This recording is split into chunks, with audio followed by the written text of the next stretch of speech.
কবে পেয়েছেন সনাতনীদের বিচার পেয়েছেন? এত দুর্যোগ গেল, সনাতনীদের এত কিছু হয়েছে, কোনোদিন কোনো বিচার পেয়েছেন? এখনো পাবেন না।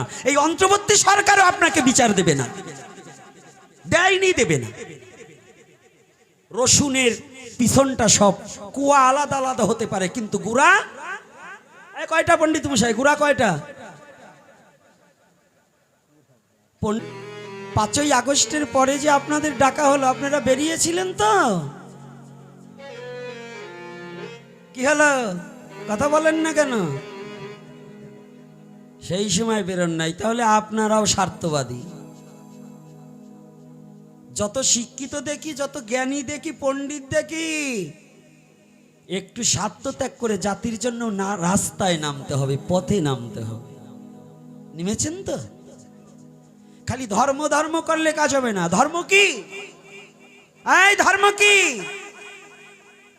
জট হয়েছে লম্বা লম্বা, হাতে এই পর্যন্ত শাখা পড়েছি, চুলে বাড়ি দিয়ে আমি কালী পেয়ে গেছি, এত সস্তা। আমি শিব পেয়ে গিয়েছি, আমি কৃষ্ণ পেয়ে গিয়েছি, এত পাও কোথা থেকে? পুষ্পাপ করে জল ব্যবহার করো না, আবার কালী পাও কোথা থেকে, কৃষ্ণ পাও কোথা থেকে? আগে নিজের অস্তিত্বের খবর জানো না, তুমি আবার ভগবান পেয়ে যাও। আগে নিজের অস্তিত্ব রক্ষা করতে শিখো। আমার কথা কি কষ্ট পাচ্ছেন নাকি? এটার কারণ কি? ধর্ম কি? ধর্মে সবাই বাঁচে বাড়ে, সম্প্রদায়টা ধর্ম না রে। যে বস্তুতে বাঁচা যায় বাঁচতে শিখায়, অন্যে বাঁচায় নিজে বাঁচে, ধর্ম বলে জানিস তাকে। ঠাকুর অনুকূলচন্দ্র এই বাণীটা বলেছেন কি, অন্যে বাঁচায় নিজে বাঁচে, ধর্ম বলে জানিস তাকে।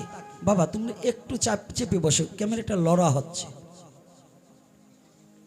তাহলে অন্যকে বাঁচাতে শেখা। আজকে আমার সনাতনী জাতি, একজন বাবা লিখে দিয়েছে,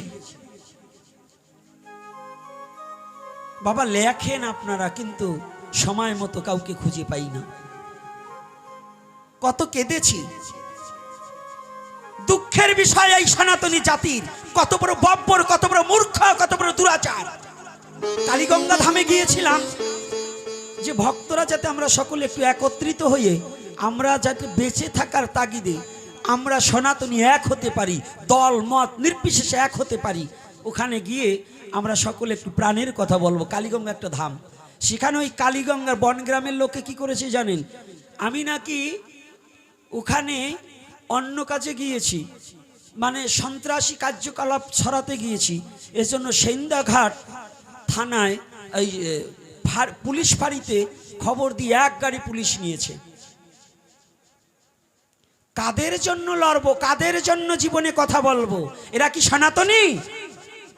যে এই কাজটা করেছে, আমি ওই গ্রামের সবাইকে দোষ দেব না, ওখানটা একটা মহাতীর্থ, কিন্তু যে করেছে জানতে হবে এর জন্মে ত্রুটি আছে। কারণ যদি জন্মে ত্রুটি না থাকতো তাহলে স্বজাতি চিন্তা থাকতো, নিজের জাতির প্রতি টান থাকতো, নিজের জাতির প্রতি উদারতা থাকতো। আর জাতিকে নিঃস্ব করার জন্য, এরা নিজের জাতিকে বিপদে ফেলার জন্য। আজকে কর্তা যে প্রশাসনকে ডাকছো না, এই প্রশাসন দাঁড়িয়ে দাঁড়িয়ে রয়েছে, হিন্দু বাড়িতে আগুন দিয়েছে, এই প্রশাসন তার একটা বিচার করেনি। জেনে রাখবা, এই বাংলায় যদি এখনো তুমি সচেতন না হও, তোমার চোখের সামনে তোমার মেয়েকে ধর্ষণ করবে, প্রশাসন দাঁড়িয়ে থাকবে, কোনো বিচার পাবে না যদি তুমি নিজে হাতে লাঠি নিয়ে দাঁড়িয়ে এই দুঃশাসনকে যদি দমাতে না পারো। অন্যায়ভাবে যদি কেউ আমাকে নষ্ট করতে চায়, তাহলে তাকে প্রতিহত করো, তার বিরুদ্ধে রুখে দাঁড়াও, এটাও একটা ধর্ম। যদি তা না হতো, শ্রীমদ্ ভগবত গীতার মধ্যে কোনো যুদ্ধ হতো না। কৃষ্ণ কৃষ্ণ বলে লাফান, গলায় কতটি তুলসীর মালা দিয়ে, কপালে 1 গোছা তিলক দিয়ে খালি কৃষ্ণ বলে লাফালাফি করেন। আরে কৃষ্ণ কি বলেছে সেটা একটু শুনুন। খালি লাফালে কাজ হবে না তো, লাফানিটা বন্ধ করে নিজের স্বজাতি চিন্তাটাকে একটু হৃদয়ে ধারণ করুন। আপনার অস্তিত্ব যদি রক্ষা না করে, কৃষ্ণ বলে খাবার কপালে জুটবে না নে। ওই যে ময়দার ধুকা, কাশ্মীরি ছানার রসা, ও কপাল থেকে মুছে যাবে না যদি নিজের স্বজাতি না থাকে। কি রাগ করছেন নাকি? বলুন শিক্ষিত বাবারা যারা আছেন, কথা কি এক না দুই? সঠিক। আজকে আমরা তো লাফালাফি করছি, মুলাবাসুরের মতো লাফালাফি করছি, কিন্তু এটা না একটু জ্ঞান বিবেকের মধ্য দিয়ে একটু ভেবে দেখুন কোথায় আমরা ছুটে চলেছি, কোথায় আছি। এই পর্যন্ত কবে পেয়েছেন সনাতনীদের বিচার? পেয়েছেন? এত দুর্যোগ গেল, সনাতনীদের এত কিছু হয়েছে, কোনোদিন কোনো বিচার পেয়েছেন? এখনো পাবেন না। এই অন্তর্বর্তী সরকারও আপনাকে বিচার দেবে না, দেয়নি, দেবে না। রসুনের পিছনটা সব কুয়া আলাদা আলাদা হতে পারে, কিন্তু গুড়া কয়টা? পণ্ডিত মশাই, গুড়া কয়টা? পণ্ডিতরা এখন কথা বলবে না, কয় কি আমরা তো রসুন খাই না। খাও না, বাজারে তো দেখো। একটা কথা জেনে রাখবে, বাংলাদেশে কেউ সবার কণ্ঠরোধ করা যাবে, আমাকে ভয়ে দেখিয়ে কোনো আমার কণ্ঠরোধ করতে পারবে না। আমি মৃত্যুর জন্য প্রস্তুত হয়েছি, তবু আমার এই সনাতনী জাতির যদি অন্যায় কোথাও হয় তার প্রতিবাদ আমার মুখে হবে, হবে, হবে। নিতাই গৌর প্রেমানন্দে হরি হরি বল। কোনোদিনও বন্ধ করব না। ন্যায্য বিচার যতদিন না পাবো, যতদিন সত্য প্রতিষ্ঠা না হবে, ততদিন পর্যন্ত এই লড়াই আমার চলে যাবে। এটা আমি বুক ফুলিয়ে বলে যাই, এখানে না সারা বাংলাদেশে আমি বলেছি। পেয়েছে? তাই এজন্য বলছি, আমরা লাঠির দ্বারা কারো সাথে লড়ব না। আমাদের সন্ত্রাসী কার্যকলাপ নয়, আমাদের একটাই সনাতন ধর্ম সন্ত্রাসী কার্যকলাপ শিক্ষা দেয় না। সনাতন ধর্ম প্রেমের ধর্ম, দয়ার ধর্ম, করুণার ধর্ম, ভালোবাসার ধর্ম। ভালোবাসা দিয়ে আমরা জগৎকে জয় করতে চাই। ভালোবাসার মধ্য দিয়ে বহির্বিশ্বের লাখো লাখো খ্রিস্টান সনাতন ধর্ম গ্রহণ করেছে, করেনি? এই করেছে কিনা?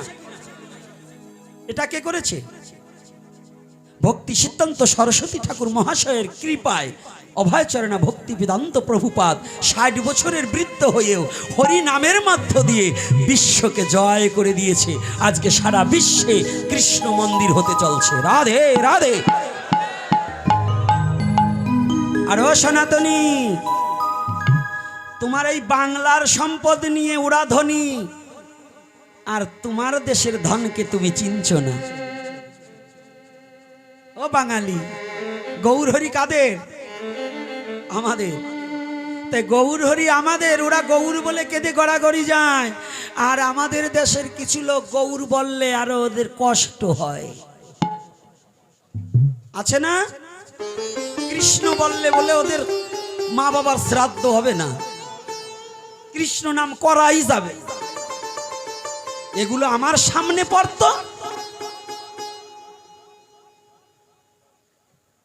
কৃষ্ণ বললে বলাই যাবে না, হরে কৃষ্ণ বললেই বলে ওদের 14 গোষ্ঠীর পিণ্ডি অশুদ্ধ হয়ে যাবে। এগুলো ভাগ্যিস ভালো আমার সামনে পড়ে না।